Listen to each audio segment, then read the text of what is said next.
ਤੇ ਇਸ ਨਗਰੀ ਵਿੱਚ ਕਿਸੇ ਦਾ ਮੁੱਲ ਕੋਈ ਨਹੀਂ, ਕੀਮਤ ਵਾਲੇ ਵੀ ਟਕੇ ਦੇ ਮੁੱਲ ਜਾਂਦੇ। ਲੱਗ ਜਾਂਦੇ ਜੁਦਾਈਆਂ ਦੇ ਦਾਗ ਸੀਨੇ, ਨਾਜ਼ਕ ਫੁੱਲ ਵਿੱਚ ਗਲੀਆਂ ਦੇ ਰੁੱਲ ਜਾਂਦੇ। ਸਦਾ ਅਫਸੋਸ ਉਹਨਾਂ ਨਾਦਾਨਾਂ ਉੱਤੇ, ਜਿਹੜੇ ਗੁਜ਼ਰੇ ਹੋਏ ਵਕਤ ਨੂੰ ਭੁੱਲ ਜਾਂਦੇ। ਓਏ ਮੁਸਤਨਸਰ ਕੀ ਕਰਨੀ ਵਫਾ ਉਹਨਾਂ, ਜਿਹੜੇ ਹਰ ਚਮਕਦੀ ਚੀਜ਼ ਤੇ ਡੁੱਲ ਜਾਂਦੇ।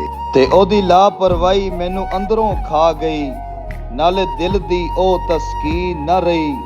ਕਿਵੇਂ ਸੁੱਖਾਂ ਦੀਆਂ ਯਾਰ ਦੁਆਈ ਮੰਗਦੇ, ਸਾਡੇ ਹੱਕ ਵਿੱਚ ਜਦਨ ਆਮੀਨ ਨਾ ਰਹੀ।